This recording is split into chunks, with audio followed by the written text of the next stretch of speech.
Welcome to the Eat Away Kidney Stones podcast. I'm your host, registered dietitian and kidney stone expert, Melanie Betts. After learning a ton about kidney stones and helping people prevent stones at the University of Chicago, I was fed up with all the terrible advice people were finding online. So I decided to do something about it. The Kidney Dietitian was born. This podcast is for people who want to learn what actually works to prevent kidney stones and still enjoy life, eating, and their favorite foods. Let's dive in.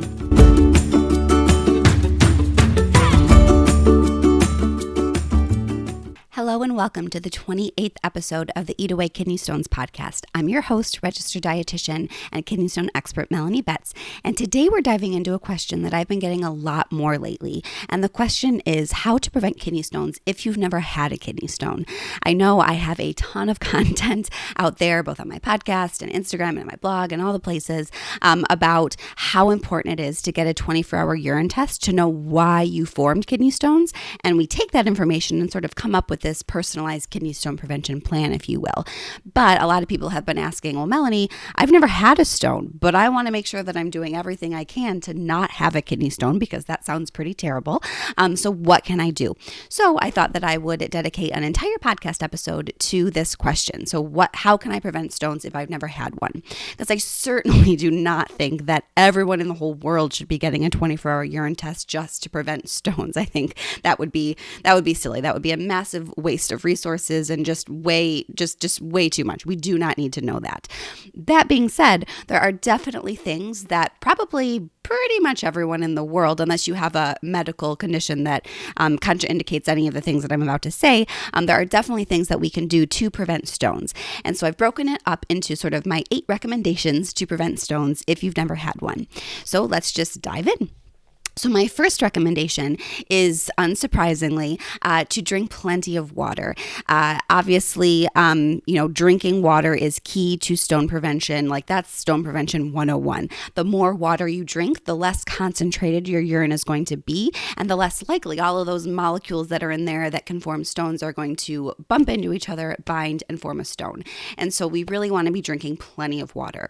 So of course, the question is, well, Melanie, how much is plenty of water? And there honestly isn't there's a recommendation for people who have had stones. We want to be drinking enough to produce at least 2.5 liters of urine output per day. But there's not a recommendation for like the general public for, like all of us. There's so many things out there. There's like, you should be drinking enough fluid to, like 8 glasses of water per day. Or you should be drinking like your body weight in ounces or something. Like there's so many things and none of them are really based in that much research. So honestly, I would probably just ask your doctor or dietitian how much water is good for you.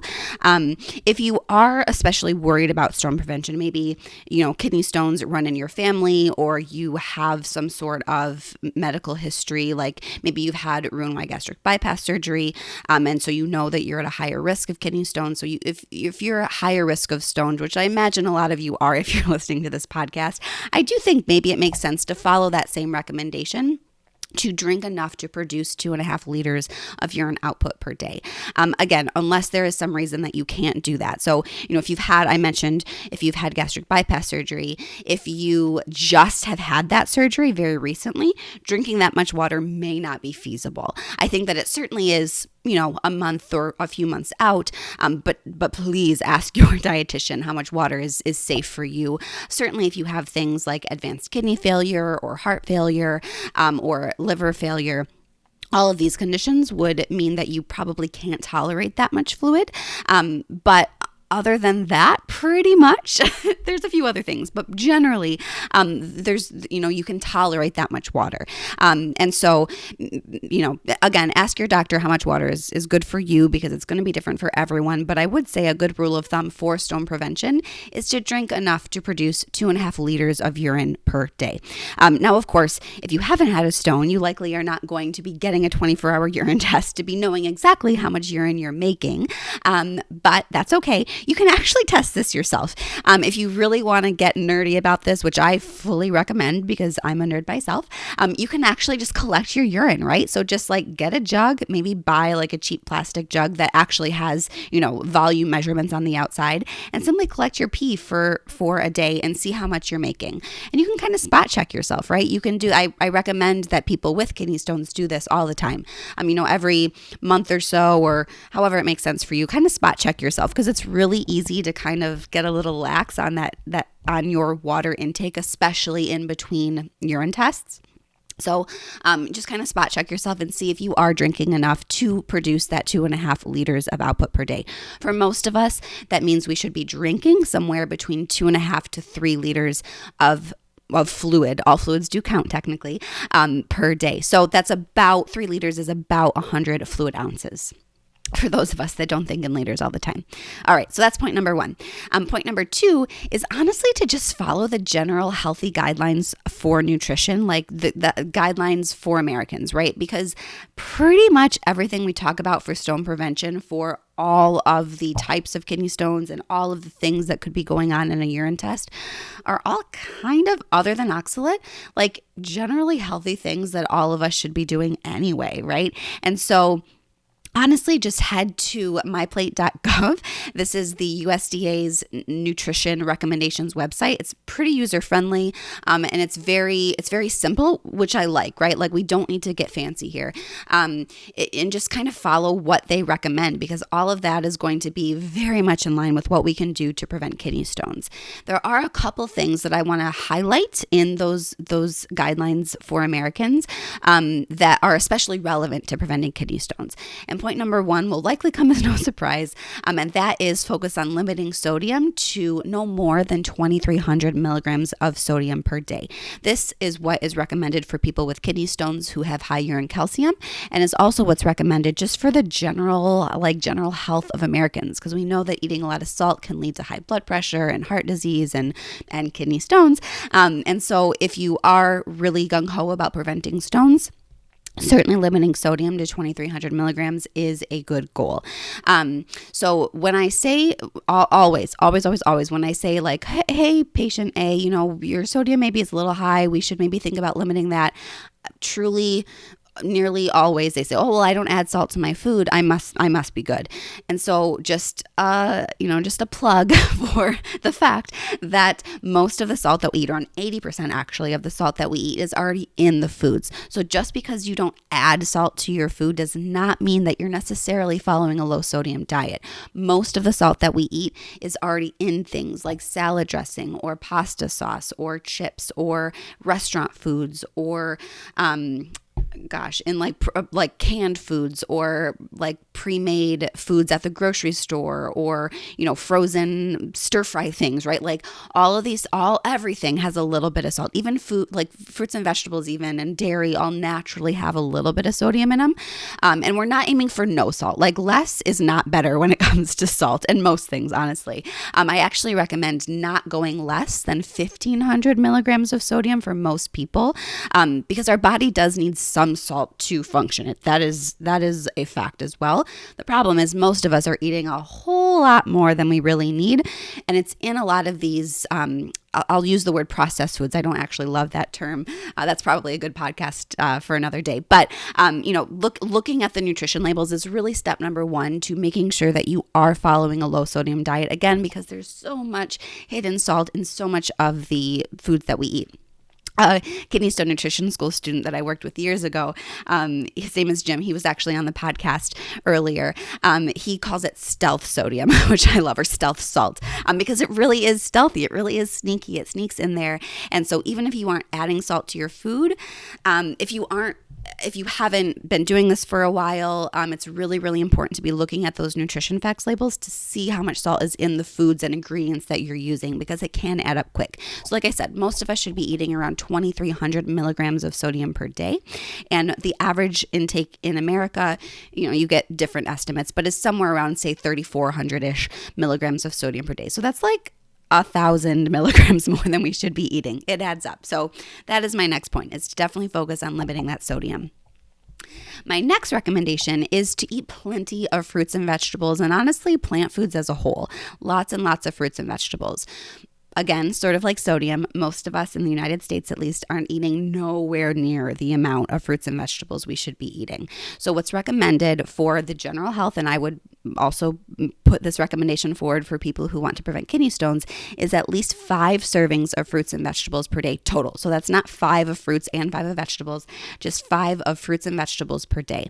And I believe that the average intake in the United States of fruits and vegetables is somewhere around 1.5 to 2 servings. So just like sodium, we are definitely missing the mark. And so, of course, a lot of people will ask, like, oh, Melanie, which fruits and vegetables should I eat? Should I not eat certain ones? And honestly, they're all good. Literally every single fruit or vegetable on this earth is going to help you prevent kidney stones because all of them are going to increase something called citrate in your urine. And I've talked about citrate lots on my blog and on this podcast. So I'm not going to go into the weeds on that so this podcast doesn't end up being 17 hours long. But just know that eating, we see in studies again and again, dietary patterns that focus a lot on plant foods, on whole grains, fruits, and vegetables, those are the dietary patterns that are associated with a lower risk of stones, primarily the Mediterranean diet and something called a DASH diet. So eat plenty of fruits and vegetables. I do want to add like a sub note here is that I would definitely not recommend a low oxalate diet or even necessarily avoiding high oxalate foods if you've never had a kidney stone. I think the key is that we want to make sure that the fruits and vegetables that we're eating, I don't care necessarily like, that you're eating certain ones and not eating other ones. I do care that you're eating a varied type, different types, varied types of fruits and vegetables. And this honestly is going to kind of like figure out that oxalate thing in itself. So, and I say varied because there are certainly some fruits and vegetables that are very high in oxalate. Spinach is your classic example. Spinach is incredibly high in oxalate. Does that mean that, no one should ever eat spinach again, even people who have had kidney stones? No, definitely not. Spinach is fine. Spinach is a very rich source of iron and potassium and lots of other really great vitamins and minerals, ironically, that may be good for stone prevention. But the problem with spinach, the only time I've ever seen spinach be a problem is when we're eating a ton of it. Or almonds is another great example. Almonds are often demonized for kidney stones because they are also higher in oxalate. Well, the only time is when people are eating a ton of only these very high oxalate foods and not eating a well-balanced diet that includes enough calcium, which is my next point. But if you are working on varying the types of fruits and vegetables that you eat, it's just going to play out that some are going to be higher in oxalate, some are going to be lower in oxalate. Also, eating different kinds of fruits and vegetables is going to make sure that you're getting a variety of different vitamins and minerals and kind of covering all your bases when it comes to health in general. And so that is really a much, much better way to go about dealing with this oxalate thing rather than looking online and like avoiding these higher oxalate foods. Please, if you've never had a stone, please, please, please do not do that. Even if you have had a stone, please, please, please do not do that. Instead, just focus on eating a well-balanced diet and getting a variety of different fruits and vegetables in. And that oxalate thing for the vast majority of people will sort of take care of itself. So that point number 5 was to eat plenty of fruits and vegetables. My next point is to make sure that you are eating enough calcium. So again, in studies, we see consistently that people who consume dairy or who consume enough calcium have less kidney stones. I have talked a lot about why this is because I know this is sort of counterintuitive because most kidney stones are made of calcium. So why in the world am I telling you to eat more calcium? And it really comes down to how our bodies, how eating calcium can help balance oxalate digestion, basically. I will link to a great article that I have on my blog that goes into how exactly this works. But for now, know that if you are wanting to prevent stones generally, eating 3 servings of dairy per day is great advice, and that's also what's recommended in the dietary guidelines for Americans. So 3 servings a day so 1 serving is 8 ounces of milk, say 3/4 cup or so of yogurt, or 1 ounce of cheese. And yes, I said cheese. I think cheese can be totally fine. I know cheese is a bit higher in sodium, but honestly, even like a cheddar is going to have 120 milligrams of sodium. per ounce. That can totally fit in our goal of 2,300 milligrams of sodium. Again, remember, we're not aiming for zero sodium. We just want to avoid very high amounts. And honestly, there's so few foods that are really rich in calcium.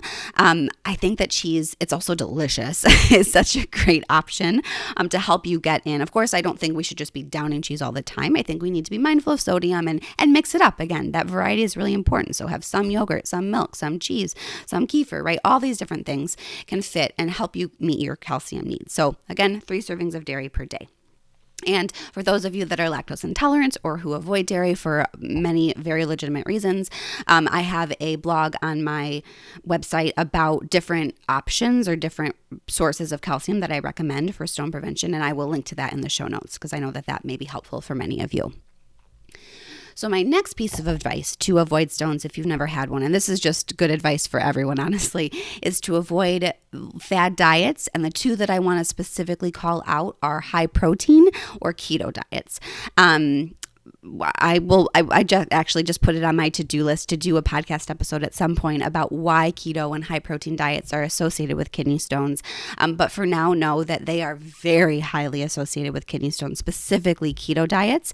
They tend to be very high in protein and they lack a lot of the foods, fruits in particular, that give us a lot of really good things that help prevent stones. So please avoid high protein diets, avoid keto diets, avoid fad diets, because chances are that fad diet is not going to be very well balanced. And I think that's always the problem. I feel like kidney stone nutrition always comes down to we just kind of fixate on something and we just miss that balanced, healthy piece. It really, guys, kidney stone nutrition is not rocket science. It's really just kind of eating a well-balanced diet is generally what it comes down to. And fad diets tend to really, fixate on a certain food group or avoid a other food group, right? And it throws off that balance. And I see again and again people who go on some diet, specifically keto and high protein, but certainly other ones. Paleo has come up a couple times, and that is what causes stones. So I would say just avoid it altogether. I don't like diets anyway. I much prefer focusing on just making dietary changes and focusing on changes that work for you. But that's, again, conversation for a different podcast. So just don't do it. Don't do it. Get your nutrition advice from a registered dietitian.